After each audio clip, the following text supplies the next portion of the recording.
नमस्कार सगळ्यांचे खूप खूप स्वागत.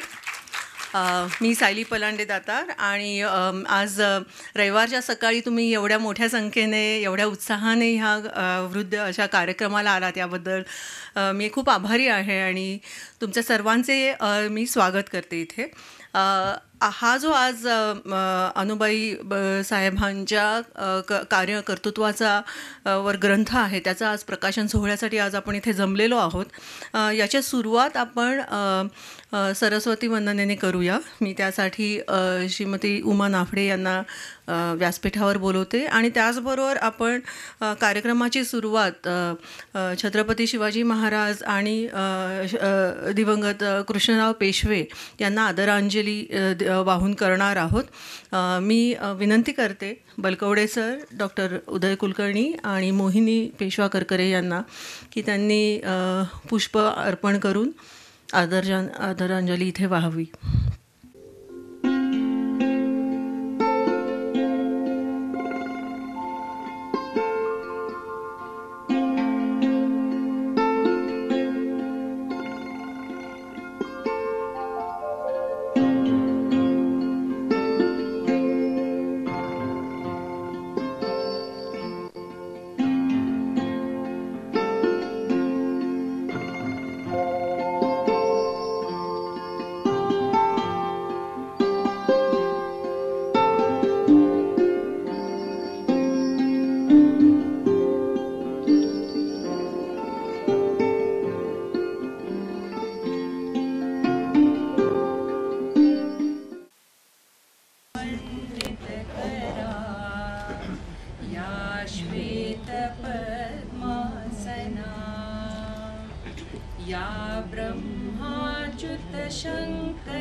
हस्ते स्फटिकमालिकां विदधतीं पद्मासने संस्थितां वन्दे तां परमेश्वरीं भगवतीं बुद्धिप्रदां शारदाम्.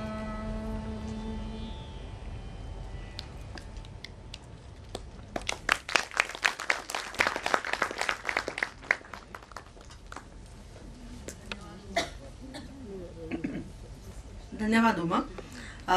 आपण आता कार्यक्रमाची सुरुवात करत आहोत.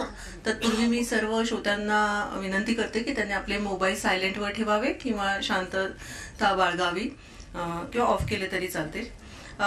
पुस्तक विक्री बाहेर आहे हे तुम्हाला माहितीच आहे. आता कार्यक्रम आपण सुरू करताना सुरुवातीला मला मोहिनी पेशवा करकरे हिची ओळख करायची आहे.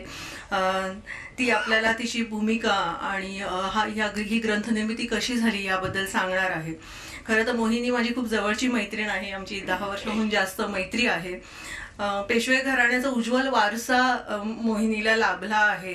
पेशवे घराण्याचे 9वे वंशज दिवंगत कृष्णराव पेशवे यांची ही कन्या. ते स्वतः निष्णात जेमोलॉजिस्ट होते, संगीतातले जाणकार होते, संस्कृत पंडित होते आणि इतिहासाबद्दल प्रचंड आस्था असलेले होते. ह्याच आपल्या वडिलांकडून रत्नशास्त्राची प्रेरणा घेत त्यात मोहिनीने रत्नशास्त्रात रिसर्च डिग्री घेतलेली आहे. ती स्वतः जेमोलॉजिस्ट आहे. संसार, मुलींचं संगोपन, शिक्षणानंतर तिने आपल्या मूळ वारशाबद्दल तिची ओढ होती ती काही तिला स्वस्त बसू देईना. स्पेक्ट्रम सारख्या 33 वर्ष जुन्या संस्थेत तिने अनेक उच्चपदे भूषवली आहे आणि महिला व समाज उपयोगीची कामं आहेत, उपक्रम आहेत ते राबवण्यात तिने नेहमी पुढाकार घेतलेला आपल्याला दिसतो. ह्याच्यातून जशी ती मोकळी होत गेली तसे तिने वारसा, इतिहास, संस्कृतीची सांगोपांग ओळख व्हावी, त्याच्यासाठी आस्था निर्माण व्हावी म्हणून विशेष प्रयत्न करायला सुरू केलेले असे आपल्याला दिसतात. तिचा त्या जिव्हाळ्याच्या इतिहासाबद्दल संशोधनात्मक लेखन करत तिने फुटफॉल्स इंटू मराठा इरा ह्या ब्लॉगची सुरुवात केली आणि त्यात तिने मुख्य राजकीय इतिहासाबरोबरच दुर्लक्षित सामाजिक, सांस्कृतिक असे अनेक विषय हाताळले, जसे की पेशवे घराण्यातील स्त्रियांचे योगदान असो किंवा दस्तक डिस्पॅच असो, वाराणसीतील घाट असो, पुण्यातील दुर्लक्षित वारसा स्थळे असो किंवा महाराष्ट्राबाहेरील पेशव्यांचा इतिहास असो, असे तिचे जिव्हाळ्याचे विषय नेहमीच राहिले आहेत. आता एक घराण्याचा वारसा आणि पॅशन पुरेशी नाही, ह्या जाणीवेने तिने इतिहासाचाही अभ्यास रितसर केला आणि भारत विद्या म्हणजेच MA इंडॉलॉजी ही डिग्री घेतली आणि आज ती स्वयंप्रेरणेने विविध संशोधन विषय हाती घेऊन त्याच्यात काम करते आहे. त्याचाच एक भाग म्हणून इव्हन कोविड सुरू असताना आम्ही पेशव्यांच्या कुलदैवतांचा संशोधनात्मक आढावा घेतला, ज्याच्यात आम्ही दिव्यागशी, वर्धन आणि या परिसरात जाऊन त्याचा तिने अभ्यास करून खूप चांगला मांडलेला आपल्याला दिसतो. आमच्यापैकी काही जणांनी हेरिटेज इन्साइट्स ही वारशाबद्दल काम करणारी संस्था स्थापन केली. तरी मोहिनी आमची सगळ्यात ज्येष्ठ मैत्रीण, संचालक म्हणून आम्हाला नेहमीच पाठीराखी लाभलेली आहे. ती नेहमीच काहीतरी नवीन करायला उत्सुक असते, पॉझिटिव्ह असते आणि तिचा उत्साह आमचा उत्साह द्विगुणित करत असतो. मोहिनी आणि महेंद्र, आज महेंद्रची आठवण काढणं अपरिहार्य आहे. महेंद्र पेशवा आहे, मोहिनीचे लहान भाऊ. त्या आमच्या सगळ्या वारसा भेटीत त्यांचा दोघांचा सक्रिय सहभाग असायचा आणि त्यांचं निकोप सुहृदयी स्वभावामुळे लोकांनाही त्यांच्याबद्दल नेहमीच आपलेपणा वाटलेला आहे. त्या दोघांच्याही वागण्यात मराठ्यांच्या आणि इतर वारशाचं संवर्धन व्हावं, पुनरुज्जीवन व्हावं, हे ते नेहमी त्यांचा कन्सर्न राहिलेला आहे. तो त्यांच्यासाठी जिव्हाळ्याचा मुद्दा राहिलेला आहे. आज जरी महेंद्र आपल्यात नसला तरी मला नक्कीच माहिती आहे की आज मोहिनीचे पहिले पुस्तक इथे प्रकाशित होत आहे हे पाहून त्याला पराकोटीचा आनंद झाला असेल. आज आपण ज्या समारंभासाठी जमलो आहे त्या अनुबाई घोरपडे यांच्या विषयाचे संशोधन मोहिनीने एका खरं तर ब्लॉगने सुरू केले, पण आज गेल्या 5-6 वर्ष हा विषय विस्तारत त्याच्यावर विविध संस्करण करत आज तिने हे पुस्तक रूपाने आपल्या इथे भेटीला आणले आहे.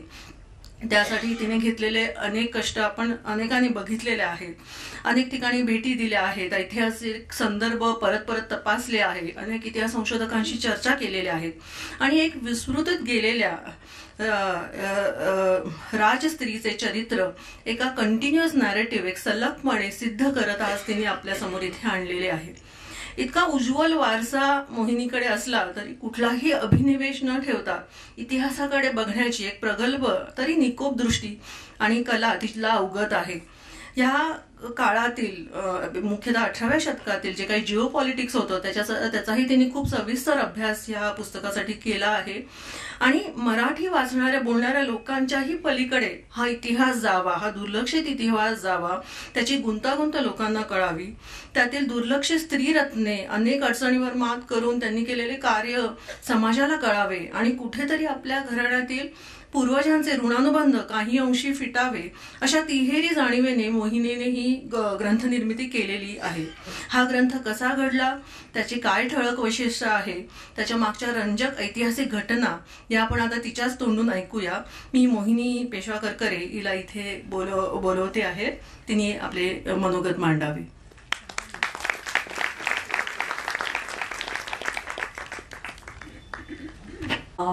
Thank you, Saili.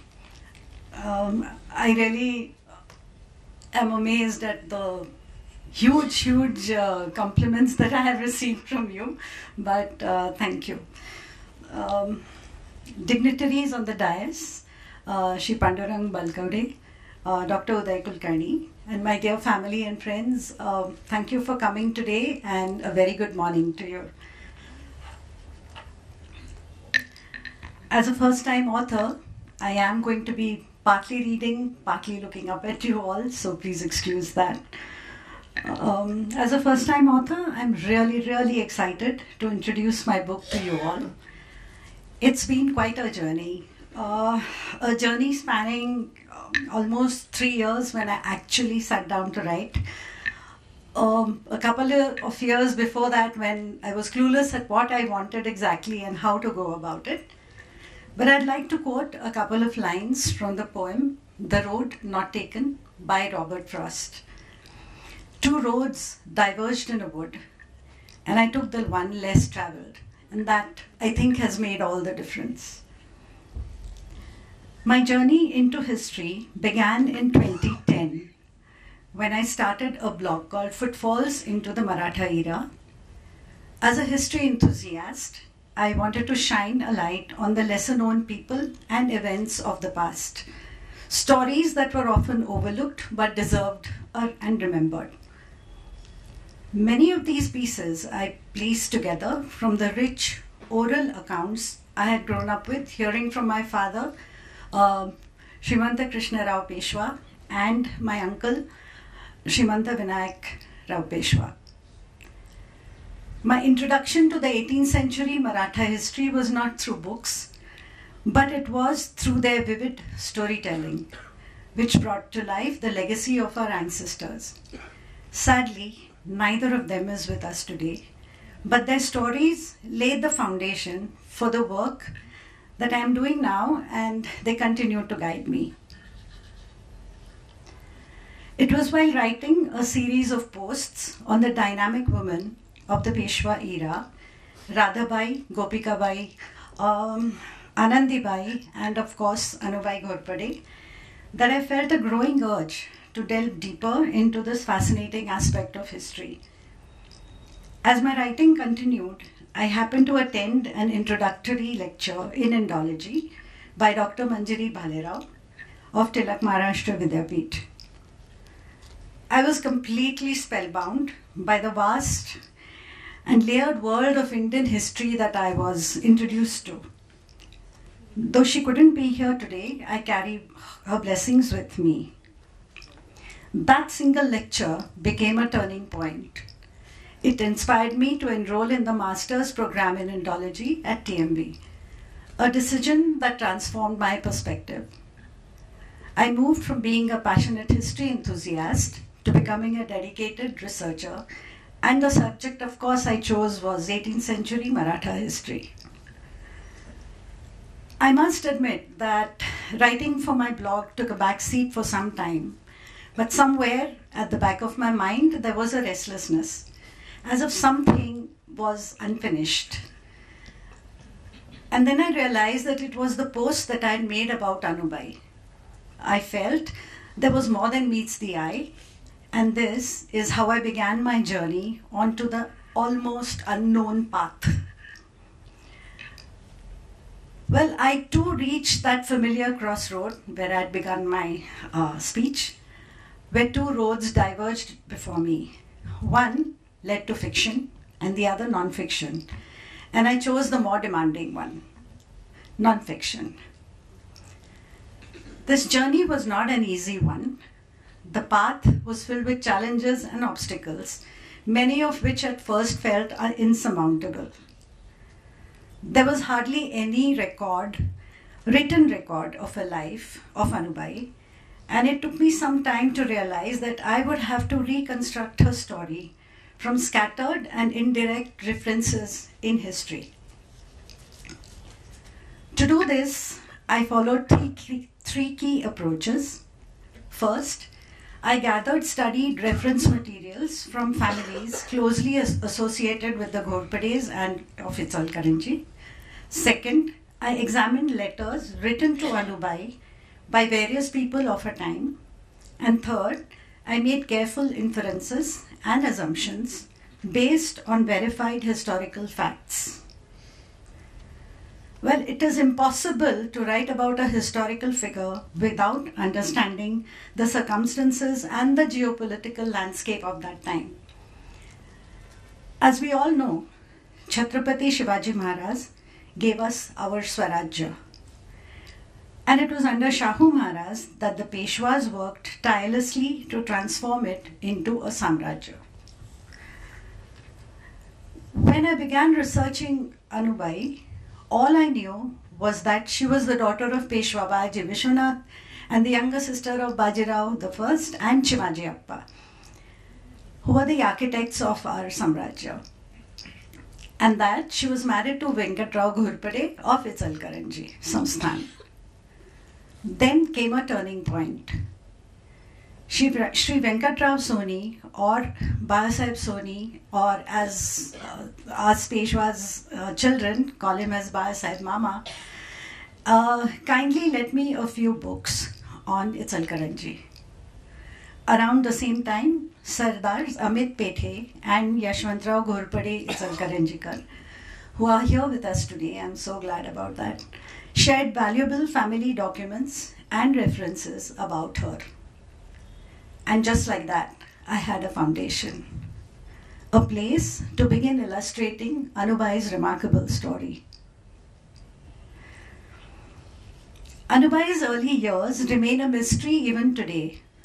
There is still no documentation that tells us about her childhood. As is normal the case, I think, I may sound a little feminist, but it's only about the men. Everything is known about how valorous they are, or what they have achieved at a certain age. But with the wives, the mothers, the sisters, the daughters, not much is ever mentioned. And I really felt that there should have been more documentation about Anubai's childhood. Maybe I will find some, maybe Sardar Ghurpade will help me with that. In fact, even the year of her marriage is debated. Some sources mention 1719, others 1713. I have accepted 1713 as a more accurate year based on my reading of Marathi Riyasat by J.S. Sardesai and Ichalkaranji Itihas by V.V. Khare. These accounts tell us that Anubai was about 5 or 6 years old when she married Venkatrao Ghurpade, who was then 13 years of age. While records from those early years are limited, it is likely that during Venkatrao's campaigns in the Carnatic alongside the Peshwa forces, the young Anubai managed the administration of Ichalkaranji. At that time, maintaining a standing army was vital, given Ichalkaranji's strategic location. And it was Anubai who oversaw the security and stability of the Samsthan. I'd like to quote a letter from Shahu Maharaj giving the Inam of Ichalkaranji and Shirdon to Anubai in 1732. I quote, तुमची स्त्री सौभाग्य दिसंपन्न मातुश्री येसुबाई यांचे आमचे भेटी झाली. तुमचे पूर्ववत चालवावे याचकरिता तुमचे पुत्र चिरंजीव राजश्री नारायणराव हे आमचे पुत्र ऐसे जाणून कृपाळू होऊन कसबे इचलकरंजी व मौजे शिरढोण दोन्ही गाव इनाम करून दिले आहेत. सदरहू दोन्ही गाव तुम्हाकडे दिले आहेत. वतन व दोन्ही गाव अनुभवून सुखरूप राहणे. शालिवान शके 1697 राक्षस नामे संवत्सरे कार्तिक बहुल 3 गुरुवार सरे. It is only after the death of her husband in 1745 that we truly begin to see Anubai's strength and leadership shine. For nearly 40 years, until her passing in 1783, she served as a courageous and capable regent. This period is mostly remembered as the golden era of Ichalkaranji. In my book, as you can see, oh, where's the map? Sorry.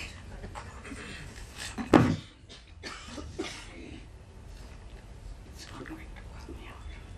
I'll have to put in the password.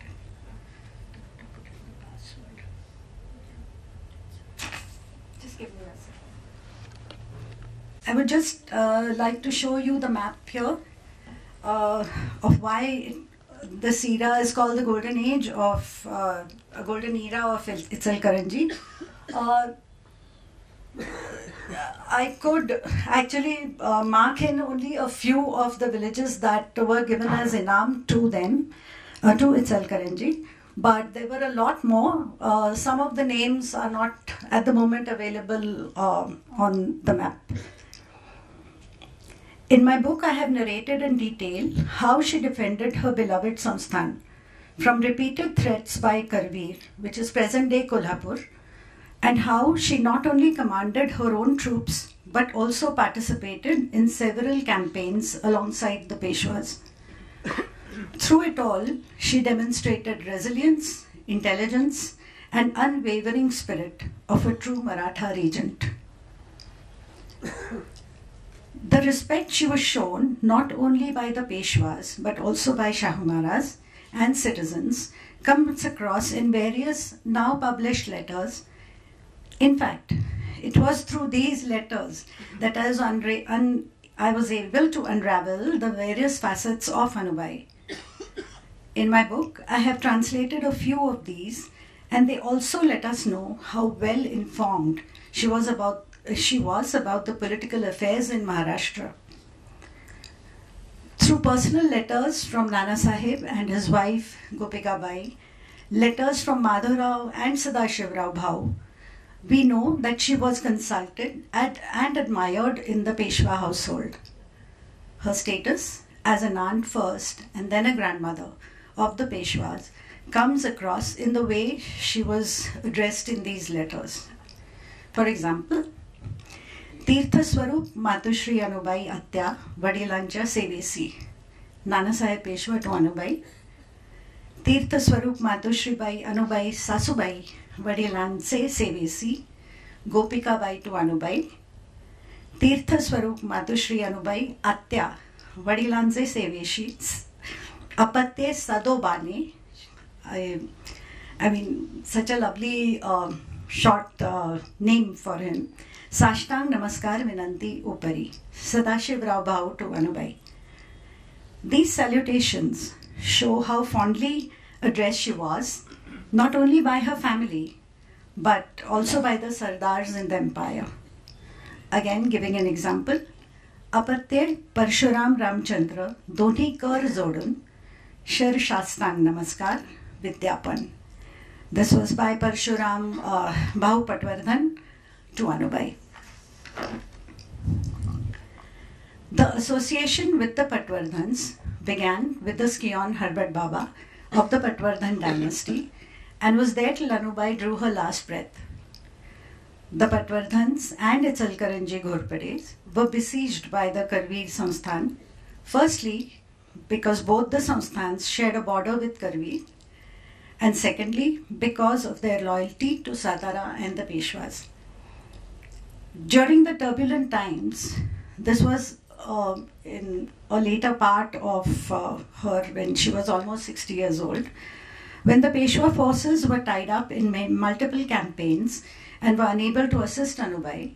It was Pandurang Tatya Patwardhan of Miras who was instrumental in saving the Ichalkaranji Samsthan from ruin. Just like the Patwardhans, the Pethes were also significant allies. For example, Anubai's daughter, Venubai, who was married to Trimbak Mama Pethe.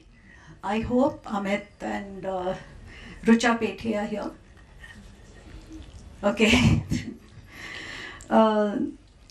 Kept her abreast of the administration and personal affairs of not only the Peshwa government but also the household. You might be wondering why I chose to write about Anubai. To me, she stood out as a woman of incredible strength and determination. She endured heartbreaking personal losses. First, her husband, then her son Narayan Rao. But instead of giving in to grief, she rose above it. With unwavering resolve, she focused not on her sorrow, but on protecting her Samsthan from enemies and preserving its glory. At a time when most people didn't live past 50, the mortality was quite small, Anubai lived to be 76 and witnessed the rise and near fall of the Peshwa dynasty. From her father, Baji Vishwanath, to her grandson, Savai Madhavrao, she saw it all. And she didn't just watch history. just didn't watch it unfold. She actually was part of shaping it. Her wisdom, born from experience and suffering, translated into sharp administrative skill and fearless leadership. That is why Anubai's story had to be told. Anubai's life taught me 3 enduring lessons. And I think this goes for most of us because this is where probably we lose focus. To stay strong in the face of adversity, to stay true to your purpose and see it through, and to never hesitate to seek support when needed. I hope that through this book, readers will discover the dynamic, courageous woman I have tried to bring to life. I think I have, but I leave it to you. I find it interesting that all the personalities I have spoken about so far were once from the Konkan and came to the hinterland for better opportunities. For example, Balaji Vishwanath was originally from Srivardhan, Naropan Joshi Ghorpade from Mapan, Harpat Baba from Kotaude near Ganpatipule, and the Pethes were from Guhagad. Each one of them reached a pinnacle of success in Kolhapur, Satara, and Pune. Each one helped Anubai in strengthening her Ichalkaranji Sansthan. I have written about their migration in the book. And today, as I look around the room, I feel a deep sense of fulfillment. Just as the Sardars once stood united around Anubai in the past, their descendants here again are gathered, honoring her legacy. I am truly humbled by the presence of the Ghorpades, the Peshwas, the Patwardhans, the Pethes, the Panta Pratinidhi, Panta Sachiv, Fadnas and Raste families. Your support brings this journey a full circle. I just want to mention that today my aunt, Shrimati Jaimangala Raze Peshwe, she's here. She has come specially for the book launch. And she is not only my aunt, I mean, I have grown up with her. She has looked after me like her own daughter. And but also she is related to the Ichalkaranji Ghorpades because in the later years, Anubai Sahib Ghorpade, or as she was more known as Vahini Sahib, Anubai Sahib II,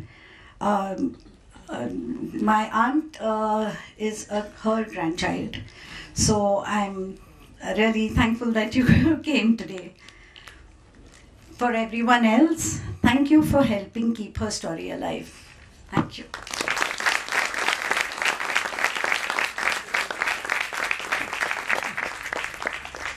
खूप खूप धन्यवाद मोहिनी.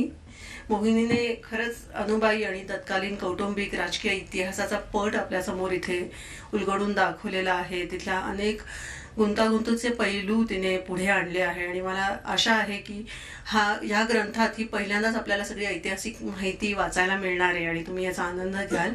आपण आता कार्यक्रमाच्या पुढच्या भागाकडे वळू. आज आपल्याला इथे व्यासपीठावर 2 मोठे इतिहास संशोधक लाभले आहेत, डॉक्टर उदय कुलकर्णी आणि श्री पांडुरंग वलकवडे सर.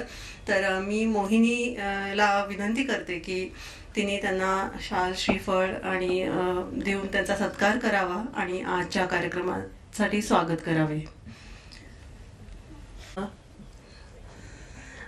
बलकवडे सर आमच्या सगळ्यांच्या पाठीमागे खूप खंबीरपणे उभे असतात आणि त्यांच्याच मार्गदर्शनाखाली अनेक अभ्यासक तयार होताना दिसतात आणि आम्हाला त्यांचं नेहमीच सहकार्य लाभते.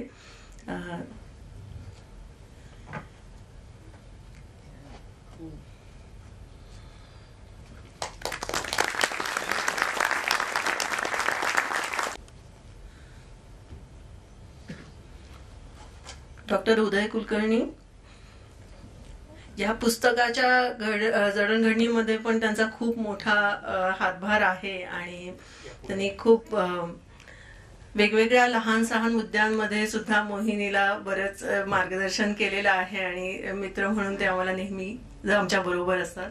बेसिकली मी त्यांना गेले 2 वर्ष खूप त्रास दिलेला आहे, but very patiently he has helped me.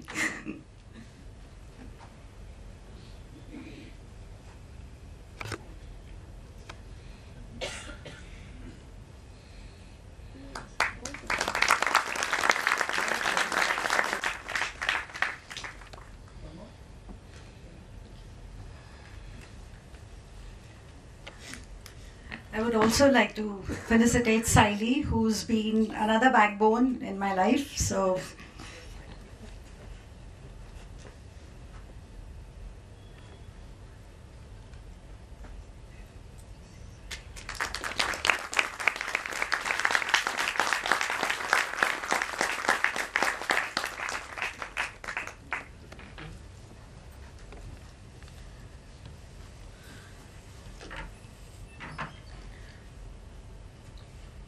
या पुढील मनोगतासाठी मी डॉक्टर उदय कुलकर्णी यांना इथे बोलवणार आहे. तत्पूर्वी मेधाताई येत आहेत 10 मिनिटात, म्हणून आपण त्यांच्यासाठी थांबतो. मी थोडक्यात उदय कुलकर्णी यांची ओळख करून देते. सगळ्यांना तुम्हाला खरं तर ते माहितीच आहेत. पेशवाईचे निष्णात इतिहास संशोधक म्हणून आज ते सर्वतोपरी पॉप्युलर आहेतच. मुळात एक सर्जन कमांड आणि नेव्हीमध्ये सर्जन कमांडर नेव्हीमध्ये असलेले उदय कुलकर्णी यांना लहानपणापासूनच इतिहासाची आवड होती. त्यांचे इतिहास शिक्षक आजोबा यांच्याकडून त्यांना लहानपणीच इतिहासाचे बाळकडू मिळालेले आहेत. पुढे आर्म फोर्स मेडिकल कॉलेजमधून डॉक्टर होऊन त्यांनी जनरल सर्जरीमध्ये पदव्युत्तर पदवी मुंबई युनिव्हर्सिटी येथे घेतली. नेव्हीमध्ये सेवा केल्यानंतर ते पुण्यात शस्त्रक्रिया क्षेत्रात KEM मध्ये 15 वर्ष सल्लागार सर्जन म्हणून कार्यरत होते आणि पुण्यातच सेटल झाले. पण इतिहासाची आवड काही त्यांना स्वस्त बसू दिली नाही आणि सॉल्स्टिस ॲट पानिपत ह्या निर्णायक पुस्तकाने सुरुवात करत आज त्यांनी 18व्या शतकातली पेशवाई इतिहास आणि मराठा इतिहास आज फक्त मराठी लोकांसमोर नाही तर जगभरातील लोकांसमोर त्यांच्या पुस्तकातून उलगडून दाखवलेला आहे. त्यांच्या पुस्तकांची यादीच आपण वाचली तर आपल्या लक्षात येईल की 18व्या शतकातला एकूण एक पैलू त्यांनी इथे कव्हर केलेला आहे. सॉल्स्टिस ऑफ पानिपत असो किंवा द इरा ऑफ बाजीराव असो, the extraordinary epoch of Nanasaheb Peshwa असो किंवा the master of Hindustan, Triumph and travels of Madhavrao Peshwa असो किंवा नुकतेच आलेले Raghoba the assassination of Narayanrao Peshwa असो, ही अनेक पुस्तकं त्यांनी दोन्ही इंग्रजी आणि मराठीत लिहिलेली आहे. त्याचबरोबर the Maratha century, vignettes and anecdotes of the Maratha empire आणि James Wales, artist and antiquarian in the times of Peshwa Sawai Madhavrao, ही 2 महत्वाची पुस्तकं त्यांनी लिहिलेली आहे आपल्याला दिसतं. पानिपत बखर हा एक मूळ दस्तावेज त्यांनी प्रकाशित केलेला आहे. एशियाटिक सोसायटी ऑफ मुंबई किंवा नेहरू सेंटर सारख्या अनेक संस्थांशी ते संलग्न, तिथे जाऊन त्यांनी वक्ता म्हणून व्याख्यानं दिलेली आहेत. टाइम्स ऑफ इंडिया सकाळमध्ये अनेक कॉलम्स लिहिलेले आहेत. त्यांना शिवस्मृती पुरस्कार, आबासाहेब मुजुमदार पुरस्कार आणि ग्रेट ब्रिटन ऑफ आयर्लंड यांच्या रॉयल एशियाटिक सोसायटीचे ते फेलो, अशा अनेक प्रतिष्ठित पुरस्कारांनी त्यांना गौरवण्यात आलेले आहे. तर मी इथे उदय कुलकर्णी यांना निमंत्रित करते की त्यांनी आपले मनोगत इथे मांडावे. Thank you, Saili, for a very elaborate introduction and really grateful for enumerating all my books. I hope people buy it because of that. But today is, of course, Mohini's day and it's her book which is at center stage. So I'm sure all of you will enjoy reading it. Sunday morning, such a huge rush, overflowing auditorium, I'm sure there are people outside. And that shows that the literary culture in the Marathi people is still alive and thriving. I remember the Ravivar Sakal of Pula Deshpande's Varyavarchi Varat, where literary, musical pursuits were followed by the Marathi people. And something similar you see when you such a big audience attending this kind of a book launch. So it's really very gratifying to be here today. And all thanks to her efforts to putting in this book. And that is why we are here and I'm getting a chance to speak about it. So while we wait for the chief guest and wait for the book launch, I think I'll give my whatever I had to say. Firstly, this is a very special occasion, and the reason I say is that Anubai was one of those long lines of strong ladies in the 17th and 18th century and even the 19th century in Maharashtra. Beginning with Jizamata, Yesubai महाराणी येसुबाई साहेब, तारा राणी, त्याच्यानंतर राधाबाई पेशवा, गोपिकाबाई आणि so many others. आणि अहिल्यादेवी होळकर आहेत, कोल्हापूरच्या जिजाबाई आहेत, आणि शेवटी बायजाबाई शिंदे आहेत, आनंदीबाई आहेत, आणि अगदी 19व्या शतकात गेलात तुम्ही तर राणी लक्ष्मीबाई पर्यंत. You can see that the Maratha ladies have really made their mark on the history, and Anubai stands tall amongst all of these ladies over here. So, and who can forget the two queens of Chhatrapati Shahu, Dhaktawada and Thorlawada, and everybody had to go and pay their respects to these two queens of Chhatrapati Shahu. So we find that Maratha ladies were very strong at that time, and not only were they very strong, they were also not very afraid. And I think we find that quality even in the 21st century. So I'm sure half the audience is happy with what I said. Then this is the first time I think that a book has been actually written, authored and researched by somebody from the Peshwa family in the last 300-400 years. So I think this book is therefore a landmark event, and the Peshwa family can be really proud that somebody has really taken up this task of telling the history as it exists. And it is, funnily enough, it is not a hagiographic account. It's a account which is backed by historical data, and therefore you won't find self-appreciation or patting on one's own back in that book. So in that respect, I feel that that book lives up to the standard of, and it's a very direct, forthright book. I mean, there's no kind of beating around the bush. Whatever the author feels, it is there on the page, and you will be no doubts about what the facts were.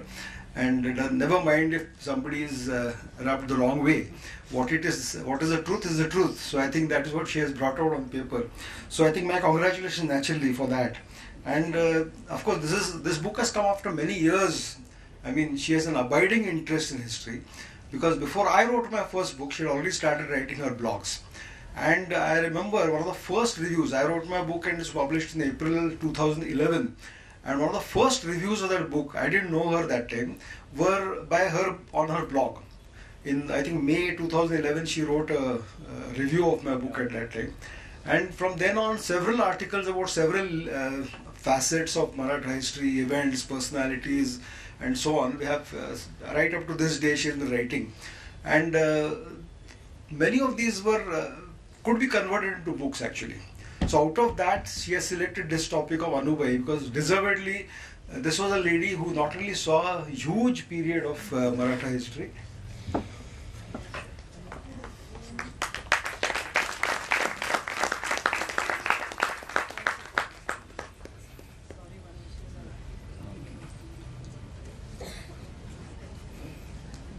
म्हणजे तुम्ही अगदी योग्य वेळेला आलेले आहात, कारण आत्ताच मी strong ladies among the मराठाच्या बद्दल बोललो आणि त्याच्यात तुमची पण एक एडिशन व्हायला पाहिजे की जिजामातापासून ते राणी लक्ष्मीबाई पर्यंत ज्या सगळ्या झाल्या त्याच्यात ह्या जनरेशन मधल्या तुम्ही कदाचित तशाच स्ट्रॉंग लेडी आहात असं म्हणायला पाहिजे. I am sure everybody in the audience will agree with me.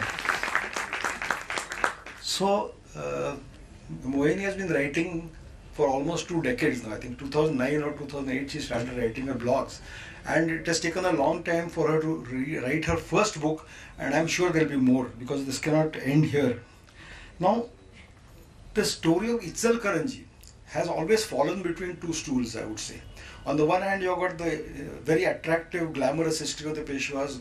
Then the Patwardhan history is very rich, because Vasudev Shastri Khare wrote 15-16 volumes, 7,000-8,000 letters of the Patwardhan Daptar have been published in that. And Ichalkaranji somehow they gets, even Kolhapur, Sama Garge and others have written a lot of books about Kolhapur, but Ichalkaranji somehow is missed out in all this. But Ichalkaranji has a very checkered history, and that state was actually at the center of a lot of things going on around it. Because first thing is that you have to, there are two very funny things about Ichalkaranji's history and about Anubhai's history. One I would like to say is how did the surname Ghorpade come about, which is a very interesting story, which is narrated in the book. She has said not, I should not mention it. But so it was originally Naropanta Joshi who came from the Konkan, and he became a Ghorpade. So I'm sure that you will be all interested to know how that thing is. So I've taken away two paragraphs from my talk. And the second very interesting incident which is there in that 18th century, which is very closely associated with Anubhai, was that of the Totaya. Sadashivrao Bhau's Totaya, who came after Panipat. He first came in 1766 and he was examined. And Anubhai that time, the senior most member of the Peshwa family, she said that in her Wada at Pune, she said that send him to me, let me examine whether he's true or not. And after 15 days, she said that ha khara nahi hai. And after that, he was examined by others, and he was sent into various prisons, Gangad, Daulatabad, Miraz, and so on. 10 years later, after Narayan Rao Peshwa was assassinated, you find that suddenly there is a weakening of the central power, and there is no real Peshwa existing. The Uttara Peshwa is what we call. It starts with the assassination of Narayan Rao Peshwa, and that is a time when the Totaya managed to convince the Mamlatdar of Ratnagiri, where he was imprisoned at that time, that he is the real Peshwa. And many people have written about ह्याच्या हातात काय किमया आहे माहित नाही. How does he manage to convince people that he is Sadashivao Bhau? And Warren Hastings in one letter mentions that his face is completely disfigured because of some war wounds मुळे वगैरे. So maybe by his face they are not able to. He's grown a beard and that kind of thing. But he has got some kind of त्याच्यात काहीतरी मोहिनी विद्या आहे का असं पत्रांमध्ये आपल्याला त्याच्याबद्दल आढळतं की how does he. So the Mamlatdar of Ratnagiri, his son, his wife, they are convinced ki haच खरा सदाशिवराव भाऊ आहे, and they break the shackles and let him go. त्यांना सरंजाम सगळा त्याच्या हातात देतात. Now that time, to Anubhai's misfortune, her son, he also believes that the Totaya is the real Sadashivrao, and he crosses over the ghat and goes and joins him. So that is one unfortunate incident in her life, which she regrets later on, but which is also there in the book, yes. So these two incidents are very interesting. And she had a long life, 1707 if she was born, she died in 1783, and she saw the entire Peshwai. Her father, Balaji Vishwanath, from the time he was Sena Karte, after he became Peshwa, by the time she was married, then she saw Bajirao come up. Bajirao Chimaji's time was the flowering, I would say, of the Maratha Empire, when it really reached the Yamuna and the south, the Tungabhadra. And beyond that, in Nana Sahib's time, with the Attak to Katak and the fields of Kumaon till the Kaveri. So you can see practically entire India. Even Bengal was invaded at that time by the Nagpurkar Bhosles. So you can find that this period of the first, say, 50 years of Anubhai's life, you can see what kind of a life she was living in. And that time, till 1720s, they were allied with the Karvir Samsthan. But when Tararani was deposed and Sambhaji II took over, the family of Ichalkaranji was removed from their posts as Sachiv of the Kolhapur. And that is the time when they actually, because they were related to the Peshwa, that is the time they went and accepted Shahu Maharaj's sovereignty. And that is the dispute which actually began between Ichalkaranji and Karvir, which lasted for the next 100 years. From 1725 to almost 1820 in the British era, this dispute continued. And when the main Peshwa period of Pune was strong, when Bajirao, Chimaji, or Nana Sahib or Madhav Rao were there was no dispute, because even Narayan Rao signed a 22-clause treaty with the Karvirkars that we will have between Ichalkaranji and which was negated by Raghoba, and the war started again in 1774. And you will find graphic accounts, because by that time all her 4 generations of Peshwas had passed away. Savai Madhav Rao was infant at that time, and the entire management of the state was with Nana Fadnis and with Sakaram Bapu Bukil. And you find her writing letters to Nana ki माझे भाऊ गेले, नाना गेले, सगळे भाऊसाहेब गेले, माधव गेला, आणि आता मला कोणीच नाही मदत करायला, तेव्हा मला इकडे सैन्य पाठवा. Now if you read that period of 1776, which is actually I'm reading about right now, the Maratha power in Purandar at that time was fighting the English, to whom Raghoba had joined, In the Konkan area, there were Danga by Kolis who had taken away 7 or 8 forts. The Karvirkars were attacking the Patwardhans and the Ichalkaranjikars. They were fighting over the places like Chikodi and Lat and so on. The Kapshikar Senapati was also having a running battle with the Karvirkars. In addition to that, you find that the Totia came up around 1776 and he started his revolt in the Konkan, taking all the forts in the Konkan area. Konkan tar gela, Gujarat pan gela, Karnataka pan gele, but Hyder Ali was coming up. And that time in 1776 was probably the worst period that the enemies had risen from all sides and they were kind of coming against the center. So even those days she saw, and it was thanks to the Barbai led by Nana that actually the Marathas ruled. Sharthine Rajya Rakhla je Nanancha udhar boltat. So that is in 1783 when actually after the first Anglo-Maratha war he emerged out of that, and it continued till about 1800 or so. So that entire period she has seen, and therefore you find that she has really experienced the most important period of the 18th century. The Patwardhans, as I said, were very close to the Ichalkaranjikars. In fact, Harpat Baba, who was a priestly person, was the first person, and they were actually Suratla Upadhyay hote Ichalkaranjikaranche. And Parshuram Bau's death was in the defense of Ichalkaranji. Because he had won one battle, come back, he was resting when he was taken by surprise by the Karvir army, injured and taken prisoner, and he died as prisoner in the Karvir. And he was the last great general, I would say, in the Maratha Shahi, because in 1799 he died, and after that was the deluge. So Anubai tried to steer the ship of state. In fact, her husband died in 1745. Her son was not what quite she expected, and therefore she could not hand over the kingdom to him. She had to manage it herself. Her grandson, after some sparks of brilliance, he also went on a different track altogether. He also did not look after the kingdom properly. So a lot of anguish in her late age, whether it was by invasions by Karvir, whether it is her own family which was not keeping up. And this entire story has come in this book, and I think that story had to be told, and therefore while you read about her, you read about the mentions of all the other stalwarts who were there during that period. So I think that this job has been done very well, and in a very short account you get the entire overview of that 18th century, what all happened. And I would say though this is the first book that has come from her pen, I think it's up to the readers to make sure it is not the last. And for that there's a wonderful counter outside, and the more the number who flock to that counter, we'll make sure that the second book comes out soon enough. With that, thanks a lot.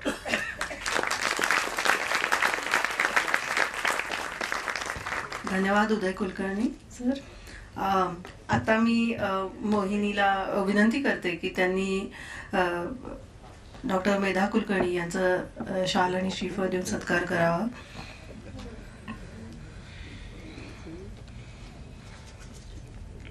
सगळ्या शेड्यूलमधून असे वेळ काढून खास आलेले आहे इतिहासाच्या प्रेमापोटी, आणि अगदी योग्य वेळेस आल्यात, कारण आता आपण लगेचच प्रकाशन समारंभ करणार आहोत.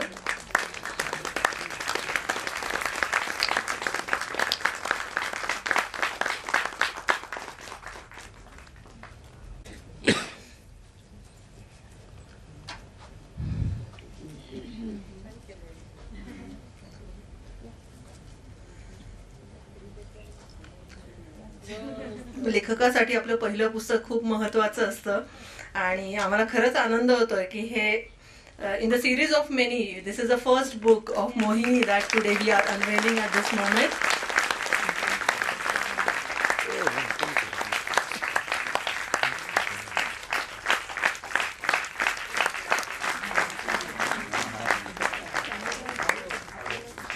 आशिष एक मिनिट नाही, एक खोलून दे पण कर.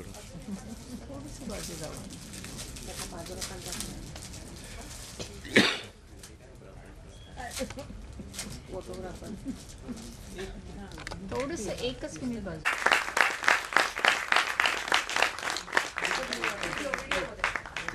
दोन मिनिट. ओके. आज आपलं खरंच सौभाग्य आहे की या कार्यक्रमासाठी आपल्याला राज्यसभा खासदार डॉक्टर मेधा कुलकर्णी लाभल्या आहेत. गेल्या 2 दशके त्यांनी कोथरूड आणि पुण्याचे राजकीय नेतृत्व विविध आघाड्यांवर केलेलं आहे. नुकताच त्यांना उत्कृष्ट सांसदपटू हा पुरस्कारही मिळालेला आहे.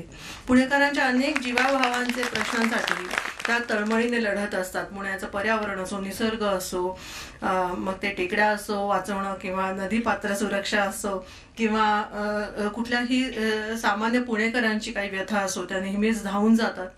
राजकारणाबरोबरच त्यांचे प्रोफेसर आणि अध्यापक असणे ही ओळख अनेक पुणेकरांना सुपरिचित आहे. अनेक विद्यार्थी त्यांनी घडवलेले आहेत. तसेच इतिहास आणि संस्कृती ह्या विषयावर त्यांची अत्यंतिक आस्था आहे. मला आठवतं की कोविड सारख्या भयग्रस्त काळातही त्यांनी इतिहास संस्कृतीवर फार सुंदर पॉडकास्ट मालिका चालवली होती, ज्याच्यात doctor Deglurkar sir, Ghanekar sir असे ज्येष्ठ अभ्यासक यांच्याबरोबर रसपूर्ण ऐतिहासिक चर्चा त्यांनी घडून आणली होती. आणि त्यांच्या ह्याच इतिहासपद जिव्हाळा आणि प्रेमामुळेच त्यांनी ह्या कार्यक्रमाला यायला तात्काळ होकार दिला आणि आज आपल्याला त्या प्रमुख वक्त्या म्हणून इथे लाभल्या आहेत. तसेच अनुबाईंसारख्या धडाडीच्या राज्यकर्त्यांवरील ग्रंथचे प्रकाशन त्यांच्या हस्ते होणे हे सुयोग्य आणि समर्पक आहेच. मी त्यांना विनंती करते की त्यांचे मौलिक मनोगत त्यांनी आपल्याला इथे ऐकवावे.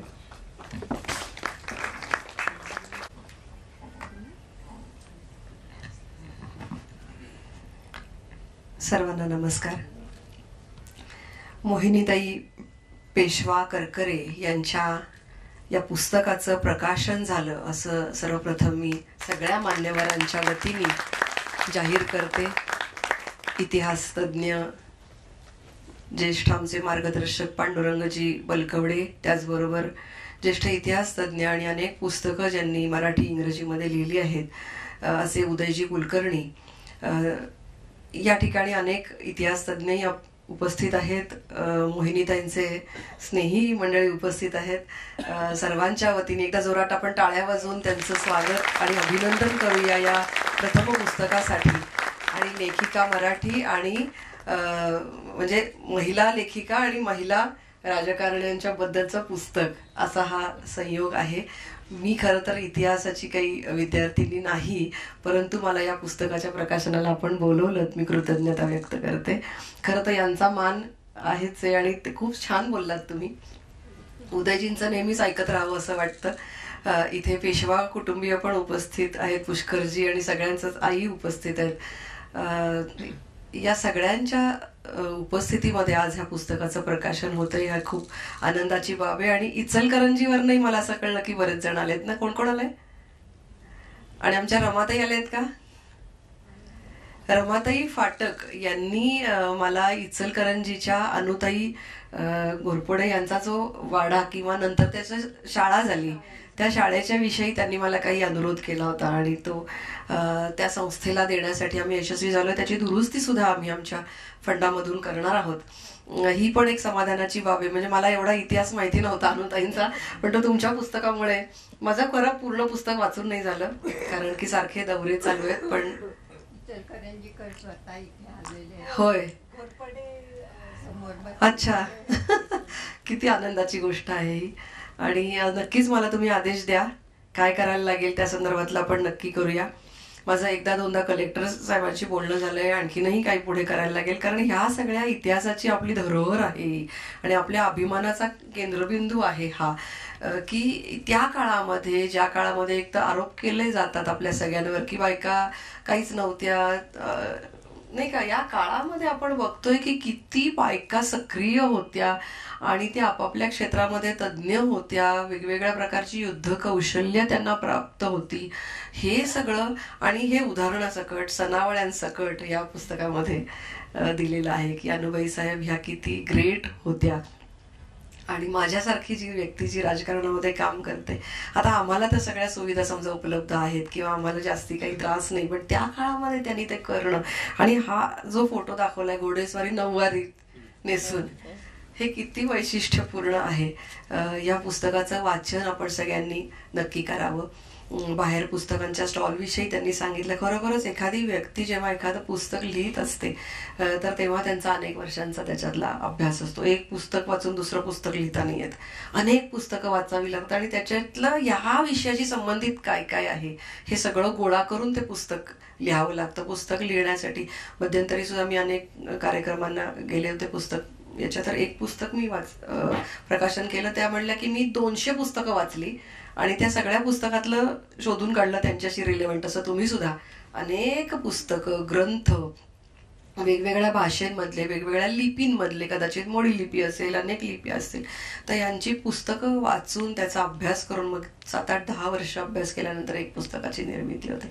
आणि आपल्यासाठी किती उपकाराची गोष्ट आहे की आता आपण बघतोय की बरेच जण असे स्वतःला इतिहासचे लेखक म्हणून प्रसिद्धी करून घ्यायला उत्सुक असतात आणि काहीही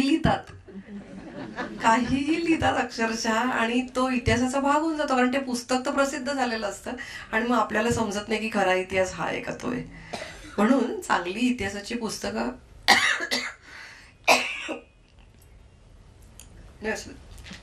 मला थोडी तब्येत ठीक नाहीये, तर अशी चांगली इतिहासाची पुस्तकं आली पाहिजेत. असू दे ताई, काही प्रॉब्लेम नाही. इतिहासाची चांगली पुस्तकं आली पाहिजेत जी ऑथेंटिक माहिती देतील. कारण त्याच्यावर आधारित आपण काही पुढे देश म्हणून निर्णय घेत असतो. यासाठी म्हणून चांगल्यात चांगले अभ्यासक पुढे येऊन त्यांनी काही लिहिलं पाहिजे आणि म्हणून लिहित्या हातांना प्रोत्साहन सुद्धा आमच्यासारख्या राजकारण्यांनी दिलं पाहिजे. याची जबाबदारीची जाणीव मला आणखीन झाली तुमच्या पुस्तकानंतर, कारण की हे एका महिला राज्यकर्त्याबद्दलचं पुस्तक आहे, त्यामुळे अजून झाली. प्रामुख्याने हे पुस्तक इंग्रजीमध्ये लिहिलं हा अजून एक चांगला मुद्दा असा झाला की मराठी वाचकांना कदाचित महाराष्ट्रामधल्या काही लोकांची माहिती असते, परंतु महाराष्ट्राबाहेरच्या लोकांना ते वाचता यावं यासाठी म्हणून सुद्धा हा उपक्रम जो आहे इंग्रजीमध्ये पुस्तक लिहिण्याचा हा अधिक उपयुक्त ठरेल. मी मध्यंतरी, म्हणजे आता थोडंसं वादग्रस्त विधान करते मी मध्यंतरी शनिवार वाड्याबद्दल एका कोणाशी तरी बोलत होते जे महाराष्ट्रातले नाहीत आणि पेशव्यांची कारकीर्द अमुक तमुक याबद्दल बोलत होते. तर ते मला त्यांनी, म्हणजे अर्थात जी माहिती प्रसारित झाली त्याच्यावर आधारित ती व्यक्ती बोलत होती, पण माहिती अशी त्यांच्यापर्यंत प्रसारित झालेली अर्धवट की नाही, पेशव्यांच्या काळामध्ये मोगलाई म्हणजे जे काही संकट जी होती ते प्रतिस्पर्धी पॉवरफुल राहिलेच नव्हते आणि म्हणून त्यांना या लढाया लढणं सोपं गेलं. माझ्यासाठी हा शॉक होता की जे आपण म्हणतो की मराठा साम्राज्याचा विस्तार अटक पासून कटक पर्यंत केला, तो ज्या काळामध्ये झाला त्या काळाच्या बद्दल आपल्याला फार अभिमान वाटतो, पण त्या लढाया खूप सोप्या होत्या कारण प्रतिस्पर्धीच काही जास्ती पॉवरफुल नव्हते. अशा प्रकारचा समज, आणि मग आम्हाला या सगळ्यांकडनं माहिती घेऊन त्यांच्याशी बोलावं लागतं की त्याचा प्रतिवाद कसा करायचा. त्यासाठी आपल्याला इतिहासाचा, म्हणजे राजकारणामध्ये असलेल्या लोकांना सुद्धा इतिहासाचा अभ्यास असावा लागतो.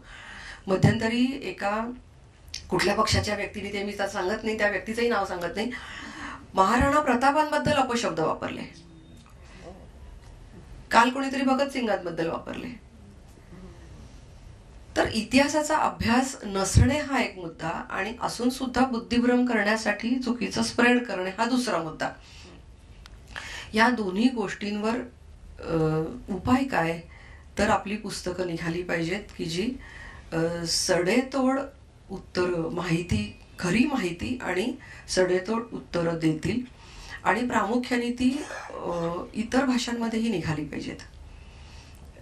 कारण अदरवाईज आपल्या लोकांना तर माहितीच आहे सावरकर कोण आहेत, आपल्या लोकांना तर माहितीच आहे लोकमान्य टिळक कोण आहेत, आपल्या लोकांना माहितीच आहे छत्रपती शिवाजी महाराज कोण आहेत वगैरे, पेशवा कोण आहेत, परंतु इतर ठिकाणी याची माहिती देणं हे खूप गरजेचं असतं, आणि ते मराठी न येणाऱ्या अशा लोकांसाठी हे पुस्तक खूप उपयोगी पडेल असा मला विश्वास वाटतो. आणि म्हणून मी ही पुस्तकं घेईन काही, आणि ही पुस्तकं नक्कीच आमच्या आपल्या जैन मॅडम ज्या इतिहासाच्या लेखक आहेत त्या सुद्धा तुमची आठवण काढत होत्या, ज्या राज्यसभेच्या खासदार झालेल्या आहेत, मीनाक्षी जैन, त्या सुद्धा उत्तम लिहितात आणि त्या आवर्जून तुम्हाला नमस्कार त्यांनी कळवला आहे उदयजींना, की अशा लोकांची सुद्धा कदर करणारं आज सरकार आलेलं आहे, की अभ्यासू लोक देशासाठी काहीतरी चांगलं, हे देशकार्य आहे. हे लिखाण जे आहे हे नुसतं लिखाण नाहीये, नुसतं इतिहासाचं हे नाहीये, तर हे देशकार्य आहे. मला जेव्हा इतर राज्यातले लोक म्हणतात तुमच्या ह्याच्यातले गड किल्ले पडलेत, आमचे कसे आम्ही टिकवून ठेवलेत, महाल आणि राजवाडे, मी म्हणलं आम्ही लढलो ना, आम्ही कॉम्प्रोमाइज नाही केलं.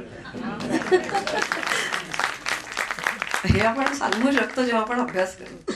आम्ही लढलो म्हणून आम्ही पडलो, म्हणजे वाडे आपले पडले, शनिवार वाडला जाळला गेला, ही दुःखद घटना आहे. आपल्याला तो परत उभा करायचा, ती गोष्ट वेगळी, की आपल्याला त्याचा एक परत एकदा या इतिहासाचा अभ्यास निर्माण लोकांपर्यंत पोचला पाहिजे. हा अभिमानास्पद गौरवास्पद असा इतिहास पोचला पाहिजे. यासाठी नक्कीच आपण पुनर्उभारणी त्याची कशी करता येईल याच्या प्रयत्नात आम्ही आहोतच. परंतु जिथे जिथे कुठे असा या सगळ्या गोष्टींना कलंक लावण्याचा प्रयत्न होईल, त्या सगळ्या बाबतीत काम करण्याची, स्वतः भूमिका घेण्याची प्रेरणा ही पुस्तकं आम्हाला देतात. आणि हे देशाला सुद्धा योग्य अशी माहिती देतात. आणि म्हणून मी म्हणाले की हे पुस्तक हे केवळ लिखाण नसून ते एक राष्ट्रकार्य आहे. राष्ट्रासाठी ज्या ज्या व्यक्ती अभिमानास्पद अशी कामगिरी आपल्या आपल्या कार्यकाळामध्ये करून गेल्या, त्या सगळ्यांबद्दल माहिती या सगळ्या इतिहासकारांनी आपल्याला दिलेली आहे. मोहिनीताई, मी तुमचे खूप आभार व्यक्त करते. अनुबाई साहेब यांचा आदर्श डोळ्यासमोर ठेवून आणि आपला इतिहास लिहिण्याची पद्धत, म्हणजे ज्या गोष्टी आपल्याला जे काही चुकलं तेही सांगण्याची बुद्धी असते, जे काही राहून गेलं तेही सांगण्याची, म्हणजे खरं मी लिहीन. 2 गोष्टी राहिल्या असतील करायच्या निर्णय घेताना काही, तर त्या सगळ्याचं योग्य वर्णन हे या इतिहासकारांच्या पुस्तकामध्ये येतं. हेही मला वैशिष्ट्य वाटतं, की उगाचच एक आपलं व्यक्तिपूजा अशी नाहीये. इतिहासाचा अभ्यास तेव्हाच होऊ शकतो की जेव्हा काही ज्या चुका झाल्या असतील त्याचाही उल्लेख होईल, आणि मग त्या चुकांचा अभ्यास करून पुन्हा कशा चुका होणार नाहीत हे नवीन पुढच्या पिढीला कळतं. त्यामुळे अशा प्रकारची खरी पुस्तकं लिहिणं हे खूप उपकारक आहे देशाच्या दृष्टिकोनातून. मी तुमचे खूप मनापासून आभार व्यक्त करते. आणि माझ्यासारख्या एका कार्यकर्तीला या कार्यक्रमासाठी आपण निमंत्रित केलं त्याबद्दल सुद्धा कृतज्ञता व्यक्त करते. मला इथे येण्यासाठी उशीर झाला त्याबद्दल दिलगिरी व्यक्त करते, कारण माझा येणारा जो वाढदिवस आहे त्या वाढदिवसाच्या निमित्ताने एक रक्तदान शिबिर आयोजित केलेलं आहे आणि सगळे लोक मलाच भेटायला आले होते. तर ते ऍटलिस्ट मी उद्घाटन करून निघावं, कारण ते उचित ठरलं नसतं, तो आधी ठरला होता कार्यक्रम, म्हणून मी तिथे थोडा वेळ थांबून इथे आले. आपण सगळेजण समजून घेणारे आहात, त्याबद्दल आभार व्यक्त करते. पुन्हा एकदा अभिनंदन करून पुन्हा पुन्हा लिहित जा. अनेक अशा महिलांबद्दल लिहा की ज्या आमच्या प्रेरणास्त्रोत राहतील. अशा अनेक महिला ज्या होऊन गेल्या राज्यकर्त्यांमध्ये, त्यांच्याबद्दल लिहावं अशी एक तुम्हाला विनंती आणि अपेक्षा करून थांबते. धन्यवाद. जय हिंद, जय महाराष्ट्र. खूप खूप धन्यवाद मेधाताई. मेधाताईंनी आजच्या ओके ठीक आहे, हरकत नाही. एक फक्त मुद्दा माझा राहून गेला बोलायचा, आणि आता बसता बसता आठवला. शनिवार वाड्याच्या संदर्भामध्ये जी आता घटना घडली, तुम्ही सगळेजण त्याचे साक्षीदार आहात. तर पांडुरंगजींनी एक खूप मोठा रोल, खूप मोठी भूमिका त्याच्यामध्ये केली, की जी संशयास्पद तिथे मजार आहे ती लहानपणापासून जरी मी पाहत असलो तरी ती तिथे का आहे, किंवा तिथे ज्या मौलवींच्या नावाने ती आहे त्यांचा कुठेही आम्हाला उल्लेख आढळत नाही, असं एक इतिहासकार म्हणून त्यांनी स्पष्टपणे सांगितलं. आणि तसा उल्लेख तुम्हाला कोणाला आढळला तर आम्हाला तुम्ही द्या, असंही त्यांनी एक आवाहन केलं. अर्थातच कोणी येणार नाही तुमच्याकडे त्याची माहिती द्यायला, कारण ऑथेंटिक अशी माहिती कुठेच नाहीये. तर खूप धारिष्ट्य लागतं हे सगळं सांगायला, कारण प्रवाहाविरुद्ध जायला, पण स्वतःच्या ज्ञानाची कुठेही किंवा स्वतःच्या क्षेत्राशी कुठेही प्रतारणा न करता त्यांनी जे सांगितलं त्यांना सलाम करायचा जर राहिला तर माझ्याकडनं तो दोष होईल, म्हणून मी आता पुन्हा एकदा धन्यवाद.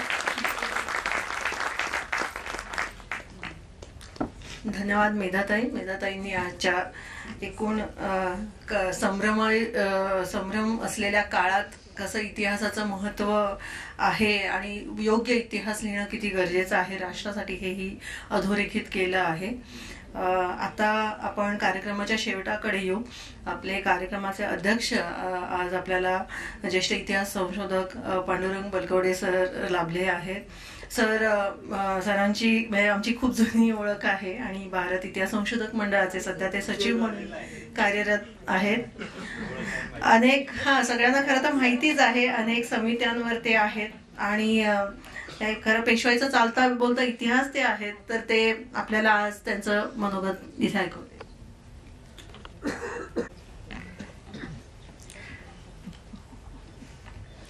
वक्रतुंड महाकाय, सूर्यकोटी समप्रभ, निर्विघ्नं कुरु मे देव, सर्व कार्येषु सर्वदा. आदिशक्ती तुळजाभवानी, छत्रपती शिवराय.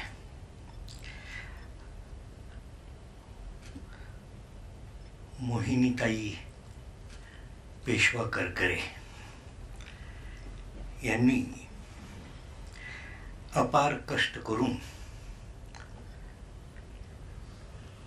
आपल्या घराण्यातील एका कर्तृत्वान स्त्रीचं म्हणजेच अनुबाई घोरपडे यांचं एक संशोधनात्मक त्यांच्या जीवनचरित्राचा आढावा घेणारा हा ग्रंथ आज आपल्या सगळ्यांच्या साक्षीने इथे प्रकाशित झाला. याबद्दल मी प्रथम त्यांचं कौतुक आणि अभिनंदन करतो.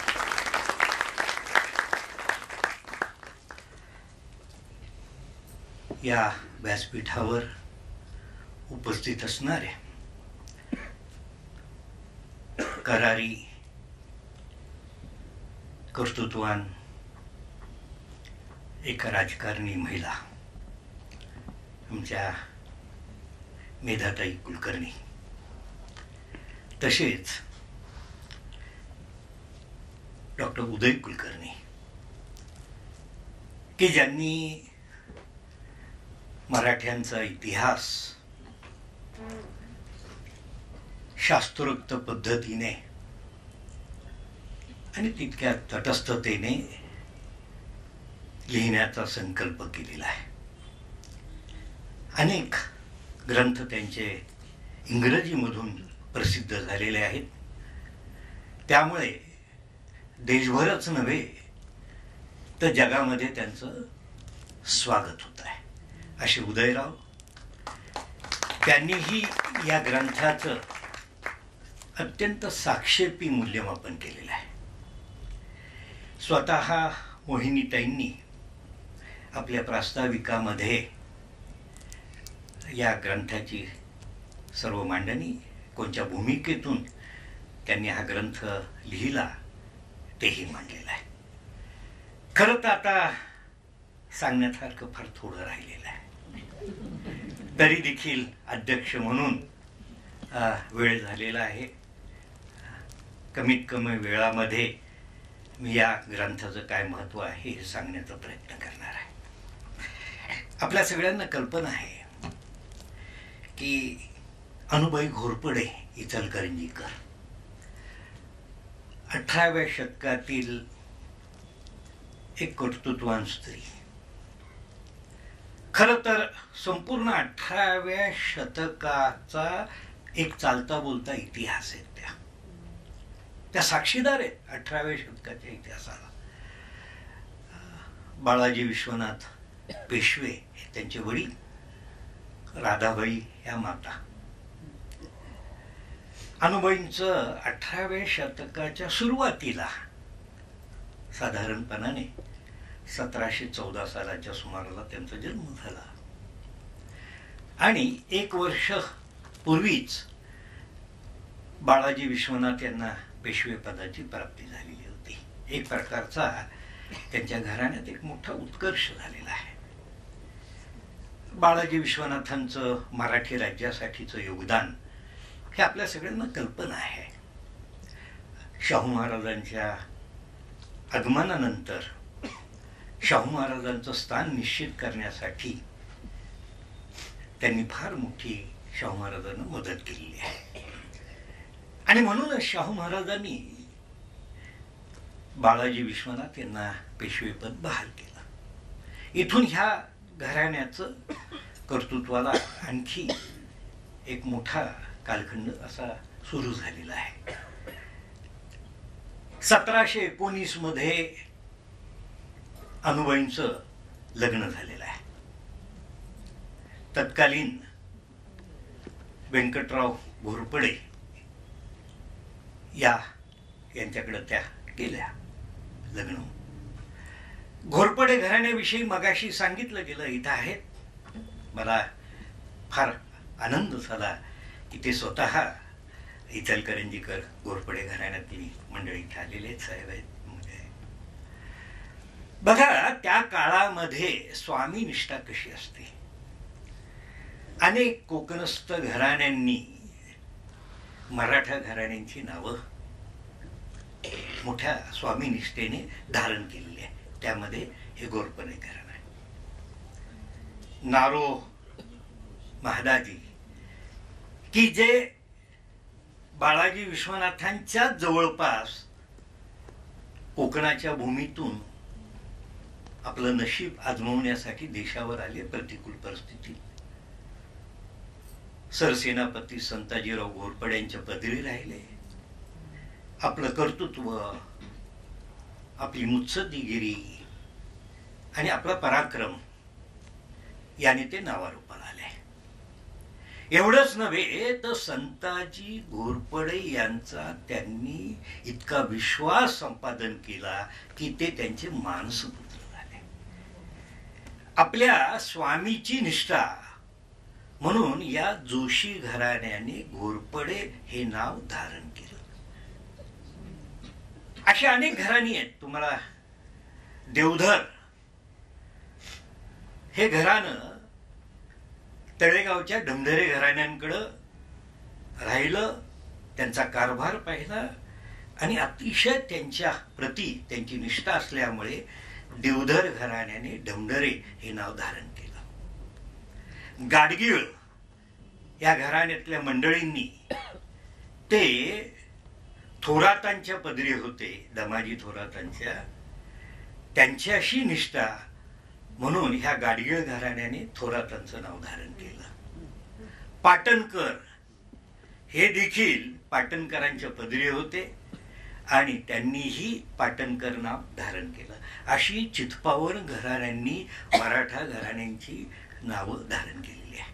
यातून त्यांची स्वामीनिष्ठा येते.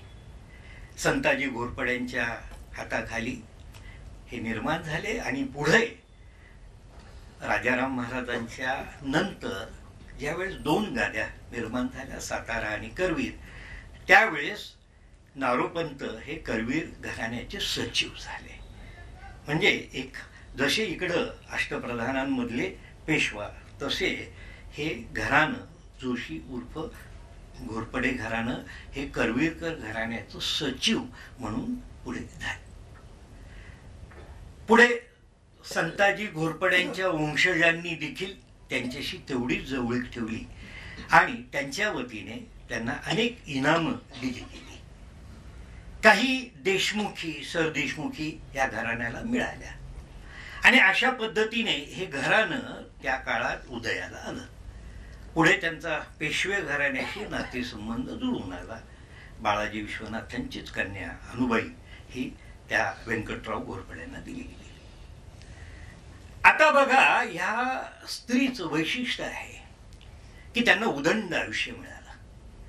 खरं सांगायचं तर पेशवे घराण्यातल्या व्यक्तींचं आयुष्य फार अल्प आहे. अशी एखादीच व्यक्ती आहे की ज्यांना उदंड आयुष्य, जवळजवळ 70 वर्षाचं आयुष्य आहे आणि संपूर्ण 18व्या शतक त्यांनी पाहिलेलं आहे, ते सगळं अनुभवलेलं आहे. अनेक बरे वाईट प्रसंग त्यांच्या जीवनामध्ये आलेले. त्यांचं जीवन बघितलं ना, अनेक वावटळी आहेत त्यांच्या जीवनामध्ये, आणि त्याच्याशी त्यांनी अत्यंत अभिमानाने आणि कर्तृत्वाने तोंड दिलेलं आहे. बाळाजी विश्वनाथांची कन्या एक बाजीराव आणि चिमाजी सारखे दोन भाऊ, राम लक्ष्मणासारखे, एक बहीण जिवूबाई बारामतीकर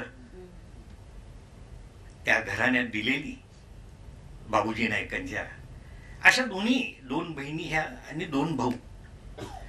वडिलांच्या पश्चात बाजीराव आणि चिमाजी अप्पांनी जे मराठी राज्यामध्ये शाहू महाराजांच्यासाठी कार्य करून त्याचा विश्वास संपादन केला, आणि त्याचा परिणाम पेशवे घरानं जे बाळाजी विश्वनाथांनी आपल्यासाठी केलेलं कार्य विचारात घेऊन शाहू छत्रपतींनी ज्या वेळेस बाळाजी विश्वनाथांच्या पश्चात आता पेशवेपद कुणाला द्यायचं, अनेक मंडळी प्रयत्न करत असताना 20 वर्षाच्या बाजीरावांनी त्यांचं लक्ष वेधून घेतलं, आणि शाहू छत्रपतींना कुठंतरी त्या बाजीरावांविषयी एक विश्वास वाटत होता की हा तरुण मुलगा मराठी राज्याला निश्चित आपल्या पराक्रमाने कर्तृत्वाने मोठं योगदान देणार आहे.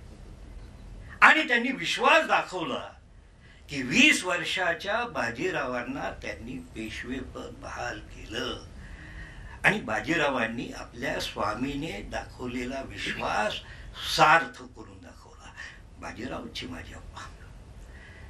आणि त्याचा परिणाम मी मगाशी सांगितलं की छत्रपती शिवाजी महाराजांनी निर्माण केलेलं हिंदवी स्वराज्य 18व्या शतकामध्ये जे साम्राज्य झालं, त्या साम्राज्याचा पाया बाजीराव आणि चिमाजी अप्पांनी शाहू छत्रपतींच्या मार्गदर्शनाखाली घातलेला आहे.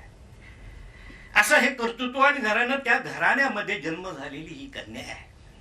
मला एक वेगळं सांगायचं की बघा, पेशवे घराण्यातल्या एका मुलीने आपल्याच घराण्यातल्या माहीर वाशिनीचं लिहिलेलं हे चरित्र आहे. म्हणून त्याचं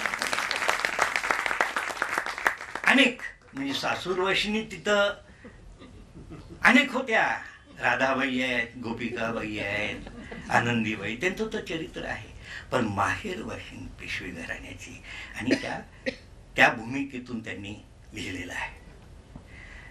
अनुबाईंनी त्यांचा, तुम्हाला आश्चर्य वाटेल, शाहू छत्रपती अनुबाईंना मानसकन्या मानत होती, आणि म्हणून शाहू छत्रपतींनी त्यांना अनेक इनामं करून दिलेली आहेत.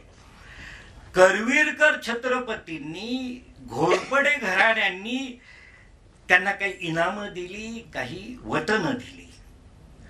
पुढे सचिवपद कोल्हापूरकरांकडून त्यांचं कमी केलं गेलं, आणि मग ही मंडळी छत्रपती शाहू महाराजांच्या पदरी आलेले आहेत. म्हणजे करवीरकरांकडून ते सातारकर छत्रपतींच्या पदरी आलेले हे घराणं.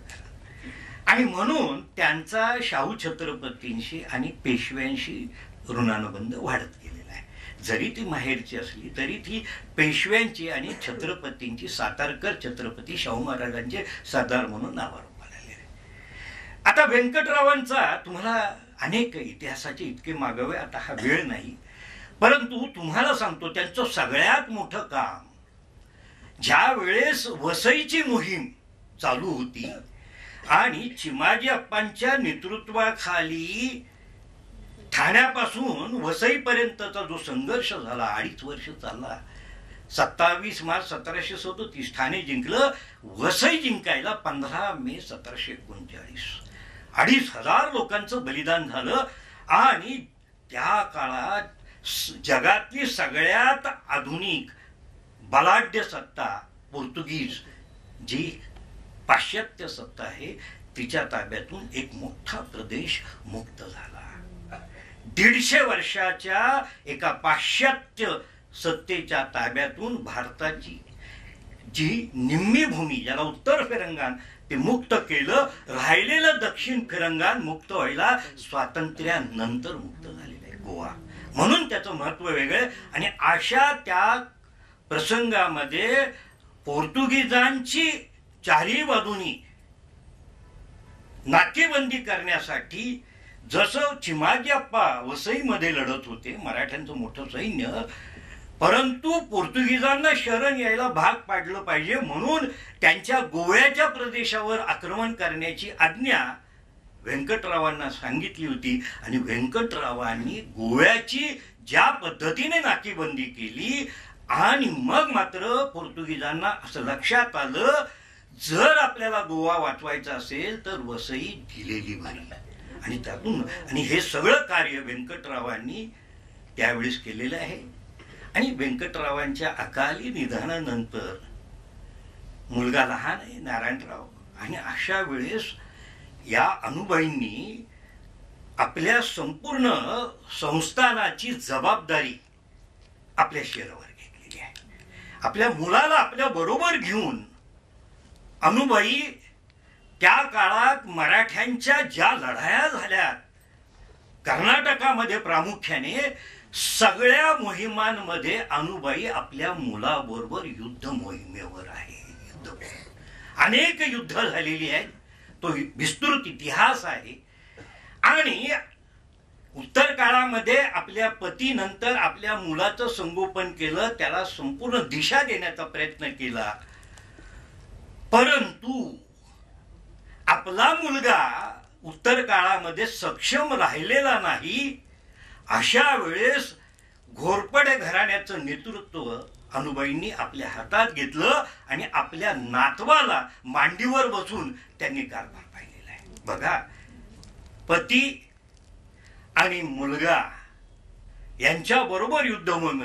त्यावेळेस बघितलं कर्नाटकमध्ये काय घडलेलं बघा, की म्हणजे शिवाजी महाराजांनी दक्षिणेमध्ये एवढं मोठं राज्य निर्माण केलं, परंतु औरंगजेबाच्या त्या आक्रमणाच्या काळात ज्यावेळेस आमचे राजाराम महाराज दक्षिणेत गेले, तिथं त्यांना आश्रय मिळाला. परंतु 1798 मध्ये 1698 मध्ये राजाराम महाराजांना जिंजीतून मायदेशी यावं लागलं. आणि त्यानंतरचा सगळा कर्नाटक हा शत्रूने जिंकलेला आहे, मुघलांनी जिंकलेला आहे. अनेक तिथं नवाब झालेले सावनूरकर, कर्नूल वगैरे हे सगळे मुघल 5 सुभेदार आहेत.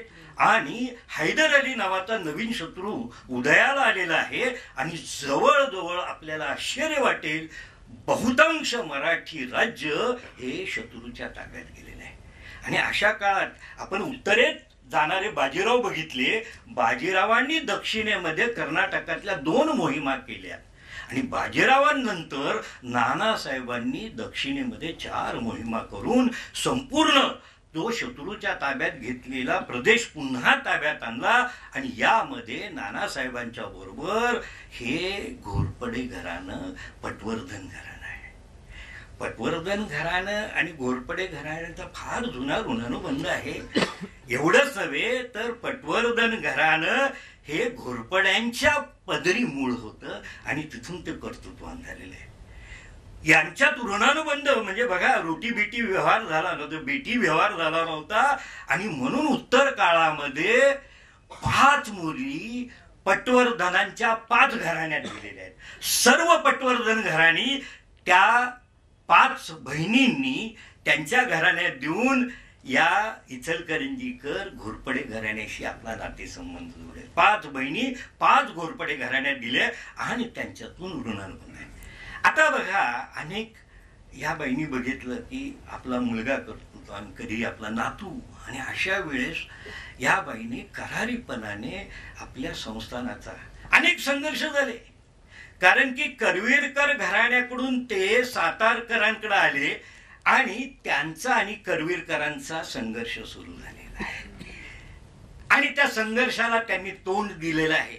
अनेक संकट आली अनेक वेळा, परंतु एक चूकही घडली बरं का. इतिहास आहे, इतिहासात घडलेली चूकही सांगावी लागते.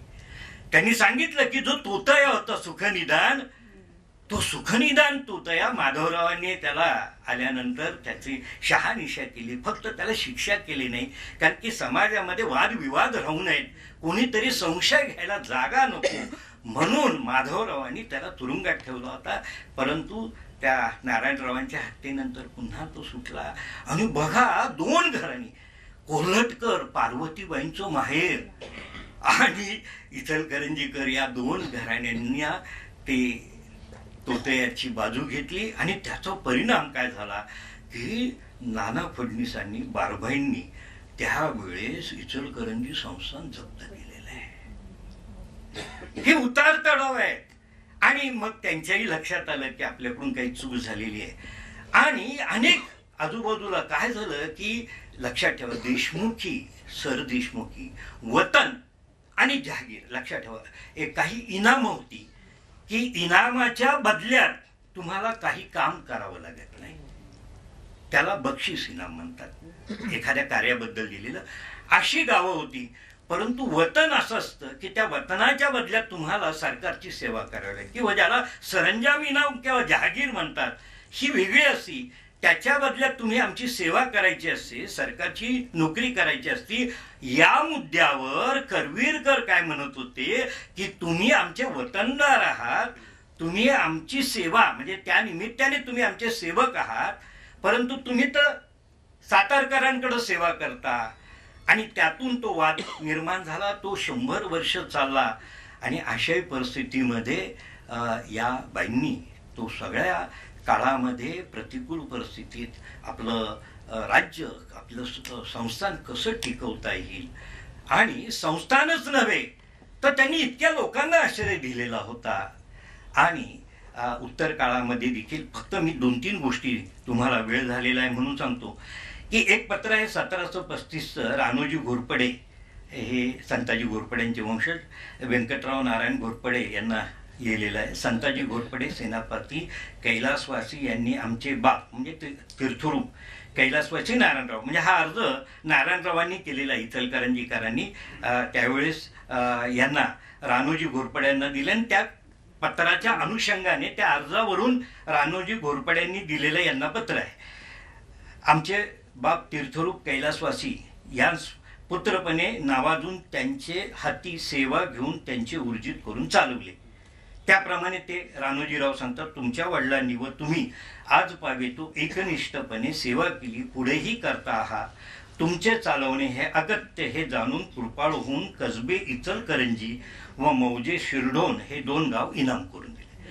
म्हणजे घोरपडे घराण्याने कायम यांना आपलं मानलेलं आहे. ह्यातून त्यांची जी जवळीक येते त्याच्यातून दिसते.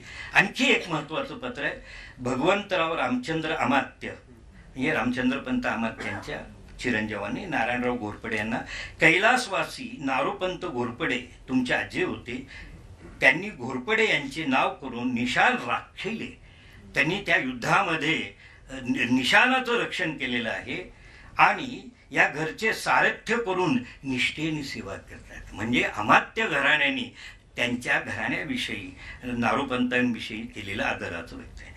आता बघा 1755 मध्ये जी नानासाहेबांची सावनूरची मोहीम, त्यानंतर नानासाहेब आले मागं, त्यावेळेस ह्या नारायणराव घोरपडे हे त्या कर्नाटकाच्या मोहिमेचं सूत्र करवत होते. आणि त्यावेळेस त्यांच्या माध्यमातून दक्षिणेतून सगळ्या संस्थानिकांना त्यांनी त्यांच्यावर आपलं वर्चस्व निर्माण करून त्यांच्याकडून जी खंडणी जमा केली छत्रपतींकडं किंवा पेशव्यांकडं, त्याचे मी आकडे सांगतो फक्त.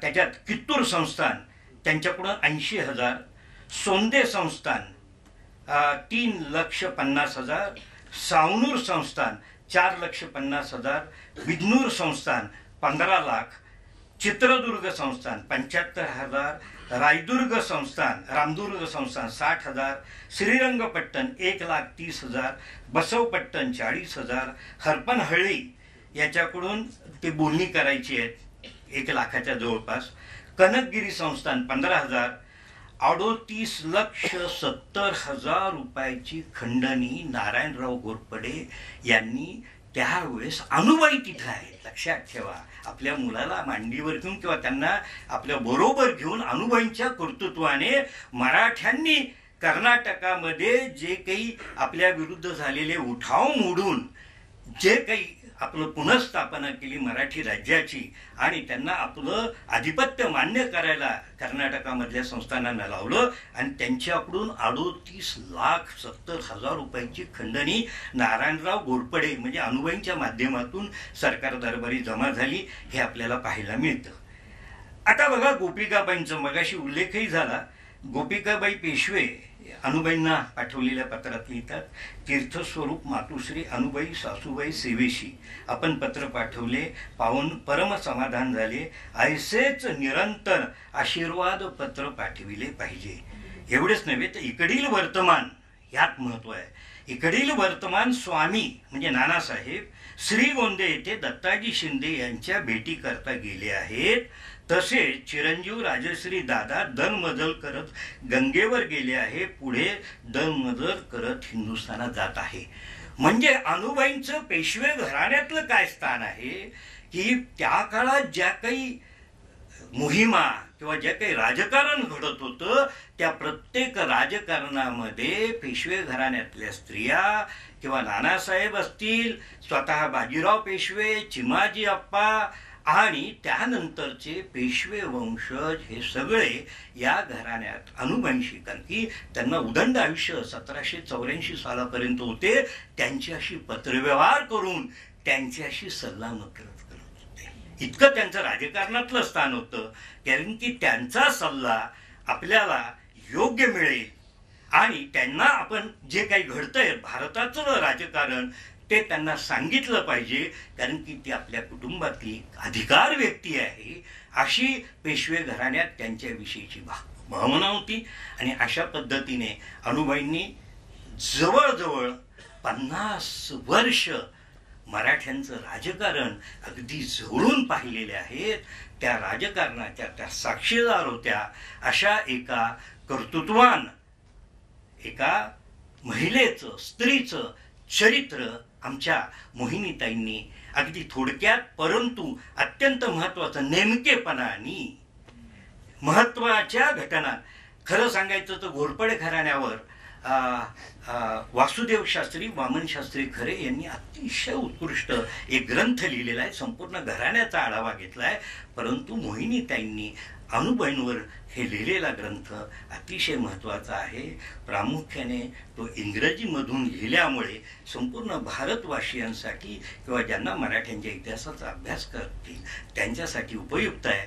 आणि म्हणून आपण सगळेजण निश्चित त्याबद्दल त्यांचं कौतुक करू, त्यांचं अभिनंदन करू आणि इतिहासाचे अभ्यासक, मराठ्यांच्या इतिहासाचे अभ्यासक या ग्रंथाचं निश्चितच स्वागत करतील. हा एक मराठ्यांच्या इतिहासाचा एक संशोधकीय दस्तऐवज आहे असं मी या प्रसंगाने सांगू इच्छितो. धन्यवाद. जय हिंद, जय Maharashtra.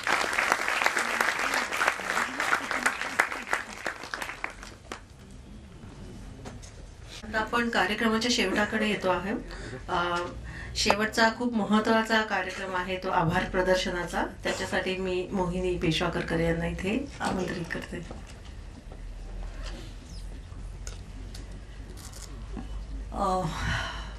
The word thank you is such a tiny word and doesn't really mean something, but I'm really grateful that I'm honored, more than grateful, that I have here with me Medatai, who made it a point to come today for the launch.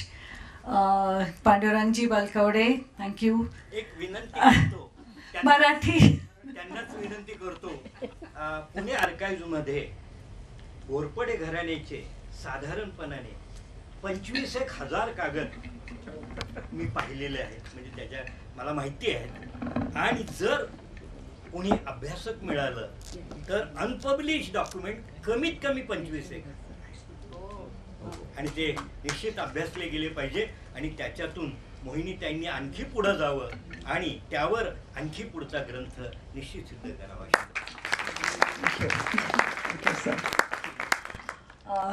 Dr. Uday Kulkarni, thank you for coming here and giving me all the valuable help. I don't think I would have moved without it and your constant prodding. I would just like to mention that when I was writing my blog, he read some of them, my posts, and then he was the one saying, आता pass झालं हे blog post लिहिणं, कोणी जास्ती लोक वाचत नाहीत, get into writing a book. So this is, I guess, thanks to him. I'm grateful. I see Air Marshal Gokhale here. my aunt, of course, thank you. Oh, the Patwardhans, Pranay Patwardhan is here. The Ghorpades, Yashwant Rao. My cousin Pushkar, his wife Aarti. My niece Pooja and Mahendra's daughter, Mahendra's wife, my brother's wife, Sujeta, she's here. I thank all of them, and my cousin here, another Patwardhan, Mahirchi, Ranjana Patwardhan, and her husband Kiran, Dr. Kiran Naik, they are here. I thank all of you coming here and spending time and being here till the end. Thank you very much. Amit Pethe, Sardar Amit Pethe, he's here, he's come all the way from Nasik. Thank you, Amit. I think that's about Uma Nafde, of course. I mean, your rendition was beautiful. Thank you. Bori, everyone, the management at Bori. I would also thank Sonia Khare. I think she's here. She and Nina Abhyankar, they have done the editing of my book. The DTP was by Rohini, Mudra Graphics. And the printing, of course, is Sri Mudra printers. I think they've done a fabulous job. I really love the way my book looks.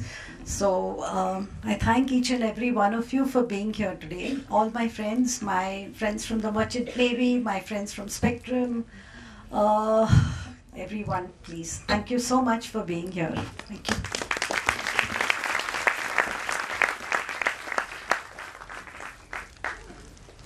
संपला हे मी जाहीर करते आणि जाताना तुम्ही पुस्तक बघितलं नसेल तर नक्की बघून जा आणि तुम्ही Amazonवर पण ते ऑर्डर करू शकताच. पण आज इथे संधी आहे की लेखिकेची सही घ्यायची, तर ती नक्कीच त्याचा लाभ घ्यावा.